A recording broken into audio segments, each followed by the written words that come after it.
5 साल में तो उनके कार्यकर्ता तैयारी कर नहीं पाए थे। परिणाम सबके सामने, कितनी सीटें लड़े और कितनी जीते हैं ये सब जानते हैं। देखिए, अपने कार्यकर्ताओं को उलझाने के लिए, उनको रिझाने के लिए, उनको फंसा के रखने के लिए भैया 5 साल तक क्या करेंगे? यही बातें बोलना ना पड़ेगा। अब चुनाव हो रहा है, अभी अगस्त की डेट दी है, उसके बाद दिसंबर की देंगे, उसके बाद अगले साल की देंगे, फिर 1 साल की देंगे, फिर 1.5 साल की देंगे, करते करते अगला 5 साल इन लोगों को किसी तरीके से खींचना है।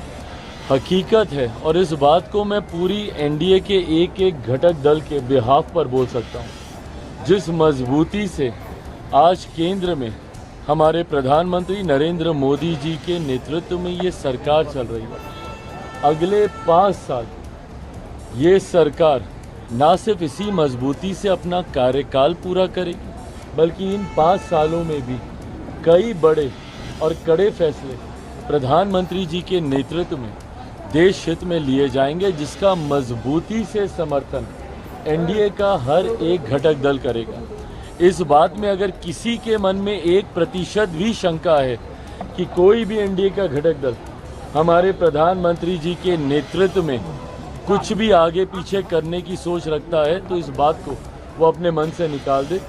सहज सब ने प्रधानमंत्री जी के नेतृत्व को स्वीकार किया है और उन्हीं के नेतृत्व में 5 साल ये सरकार मजबूती से अपना कार्यकाल पूरा करेगी। लगातार बिहार में लॉ और ऑर्डर को लेकर सवाल खड़े कर रहे हैं कि 3 दिनों में 30-40 घटनाएं घट गई बिहार के अलग-अलग जिले में। देखिए, मैं इस बात को सफाई इस बात से कतई नहीं दूंगा कि जब इनकी सरकार थी तो क्या होता था। बिहार में 90 का दशक जंगल राज के वजह से जाना इसीलिए गया क्योंकि इन लोगों के सरकार में क्या होता था। दिक्कत यह है ना कि विपक्ष में जाते ही ठीक है, आप निभाइए भाई, विपक्ष की भूमिका आप निभाइए, पर सकारात्मक विपक्ष की भूमिका होनी चाहिए। आप एक ऐसी भूमिका निभाइए जहां पे लगे सरकार को कि विपक्ष भी साथ में मिलकर प्रदेश के हित की बात करता है। जब किसी बात का श्रेय लेने की बात आती है, नौकरी का श्रेय लेना होगा तो तुरंत आप हर मंच से खड़े होकर बोलिएगा। और जब पुल गिरने की बात आती है, हम लोगों ने तो भैया खड़े होकर नहीं बोला ना कि कौन सा पुल किसके कार्यकाल में बना था। हम लोगों ने तो जानकारी नहीं दी। ऐसा तो नहीं है कि भाई अभी जो 6 महीने पहले जो एनडीए की सरकार बनी है उसी में ही सारे पुलों का निर्माण हुआ। हम तो इस बात को सहज स्वीकार भी करते कि हमारी सरकार है भैया, जिम्मेदारी है हम लोग की। पर ऐसे में जब आप उंगली उठाते हैं तो आप ये भी तो देखिए कि आपके कार्यकाल में क्या होता था।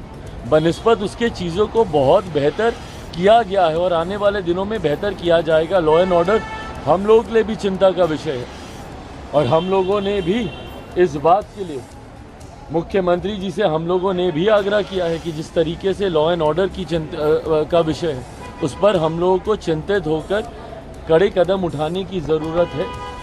पुल गिरे उसको भी लेकर हम सब चिंतित हैं कि गुणवत्ता के साथ कभी किसी तरीके का कोई समझौता बर्दाश्त नहीं किया जाएगा।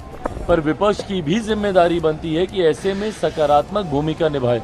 राहुल गांधी है वो आरोप लगाए थे कि रक्षा मंत्री पर कि अग्निवीर के शहीदों को मुआवजे नहीं मिले, उस पर सेना के जवानों ने भी जवाब दिया है, ट्वीट किया है कि नहीं उनको पैसा मिले। भाई ये गलत तथ्यात्मक जानकारी सदन के पटल पर आप रखिएगा और आज की तारीख में आप सिर्फ एक सांसद की भूमिका में नहीं है ना कि आप कुछ भी आए बोले और चले गए।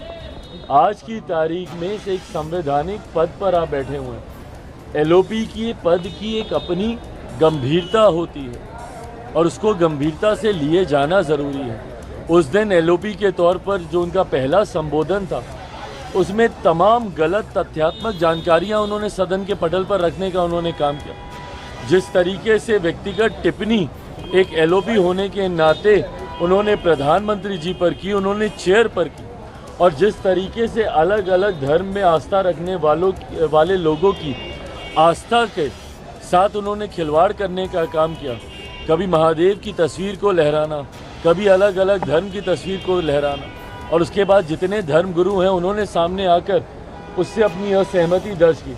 उसी क्रम में उन्होंने तमाम ये गलत तथ्यात्मक जानकारी रखी। जब उन्होंने अग्निवीर का जिक्र किया, उसी वक्त केंद्रीय रक्षा मंत्री आदरणीय राजनाथ सिंह जी ने खड़े होकर उस बात का खंडन करने का काम किया।